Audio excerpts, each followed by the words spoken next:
The strange part is how often this starts with a perfectly polite message.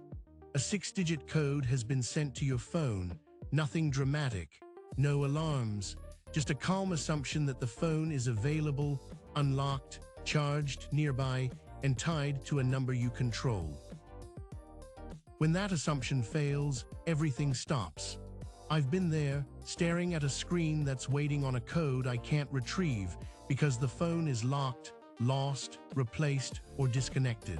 Years ago, losing a house key was an inconvenience at most. You called a locksmith, you borrowed a spare. Now the phone number is the key and it doesn't open a door. It opens everything. That shift happened quietly. Two-factor authentication didn't arrive with a parade for anyone. It arrived as a checkbox. A recommendation, a small nudge in the name of security. Add your number, turn this on. We all did it because it made sense. Passwords alone were clearly not cutting it anymore. So the phone became the second proof that you are you. Then the phone became the first proof. Once your number is the gate, email resets, password changes, and account recovery all route back through that device. Banking, shopping, photos, utilities, and subscriptions follow the same path, quietly too now daily. Even the place where your other passwords live depends on it. The phone isn't a tool anymore. It's the vault key, assumed present at all times, assumed charged, assumed in your hand. Lose it, and your digital life pauses mid-sentence. The problem is not that this is malicious, it's that it's efficient. Systems are built for the most common case. You're alive, reachable, and responding within minutes. They are not built for interruption, travel dead zones, broken screens, or the chaos of a bad day. They are not built for grief time urgency. They are not built for someone standing there saying, I need to get in now, and I don't have the phone. That's where the pressure shows up, not emotional, but operational and relentless. Bills keep charging, accounts stay locked, subscriptions renew themselves without asking permission, and nobody at customer support is empowered to treat absence as a signal. They treat it as temporary, solvable if you just wait, just find service, just enter the code. This is where people stall, not because they don't care, but because the system feels abstract until it isn't. You tell yourself you'll deal with it later. You assume someone will figure it out. You assume there's a master reset button somewhere. There isn't. So this is the framing I want to set before we go any further. This is not about preparing for the worst.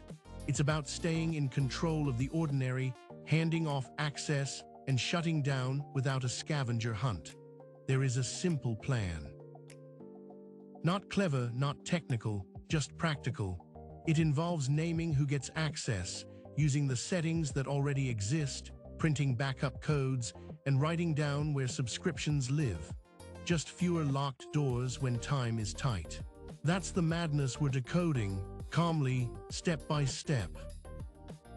All right, checklist time.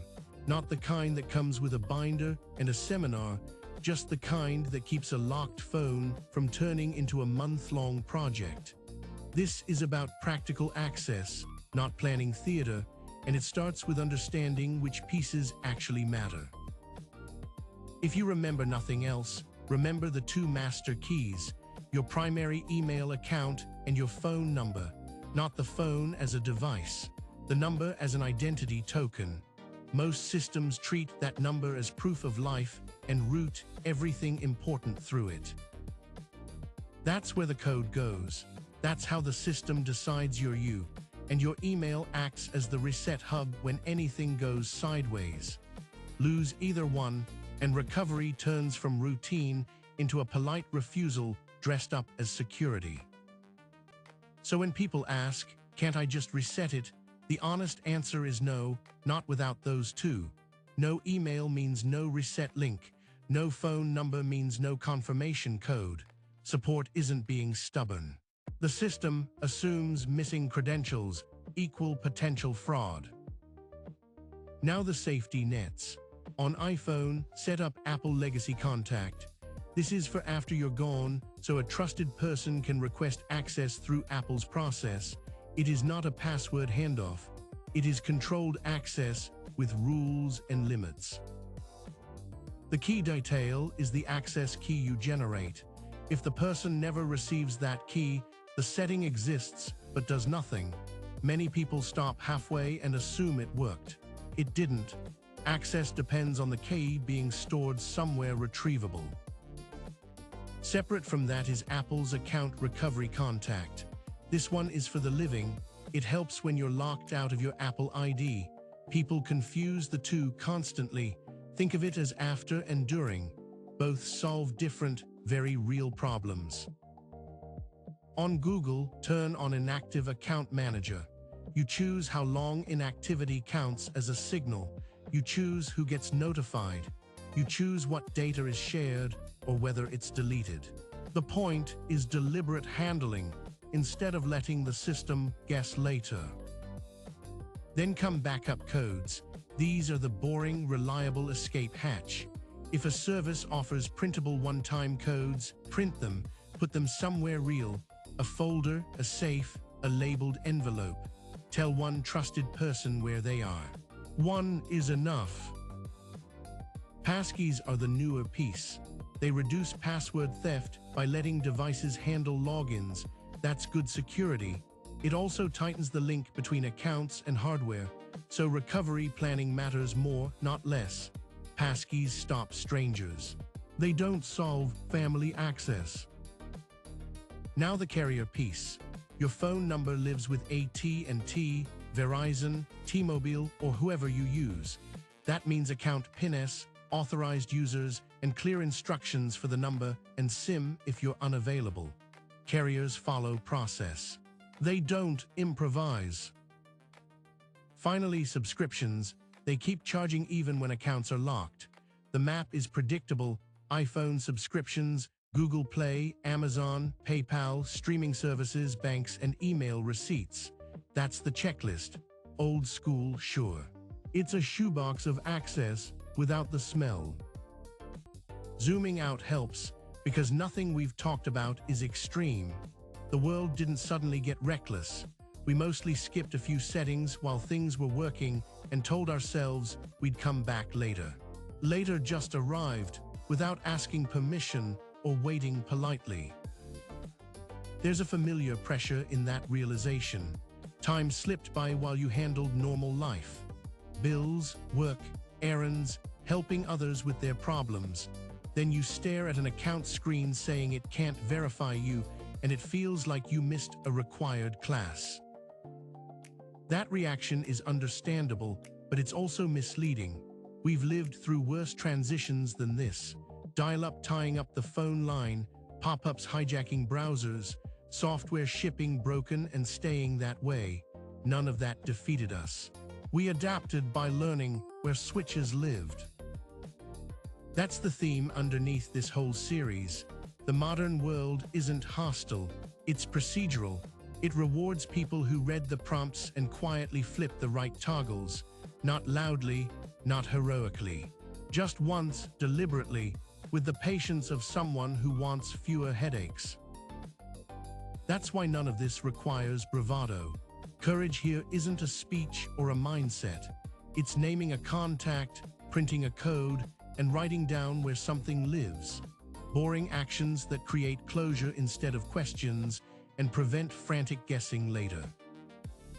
There's something reassuring about how finite this really is. You don't need to master every platform. You don't need to anticipate every scenario. You secure the two master keys, set the safety nets that already exist, and leave a map for subscriptions that keep moving. Once that's done, the anxiety drops off fast. Not because the system becomes kinder, but because it becomes predictable. Predictability is what adults want from technology, not delight, not novelty.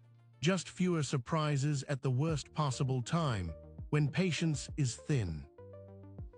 It also changes how you see trends. You stop chasing them and start walking alongside them. You let new features mature before trusting them with essentials. You enjoy convenience without letting it become dependency. That isn't resistance. That's judgment applied calmly and consistently. There's a quiet dignity in that posture. You're not opting out of the modern world. You're participating on your terms. You decide where automation belongs and where human intent needs to be explicit, because systems don't infer context well when stakes rise. One last thing worth saying plainly: this planning isn't about you being gone. It's about other people not being stuck. It's sparing someone a support queue, a locked screen, or an argument over screenshots while they're already carrying enough on their plate.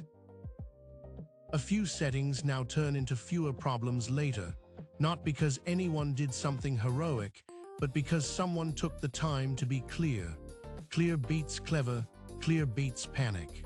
Clear leaves fewer loose ends for other people to trip over. That's the through line here: calm over panic, structure over guessing, walking beside the system instead of being dragged by it. We'll keep decoding the modern world the same way, one piece at a time, no drama, just the parts that matter.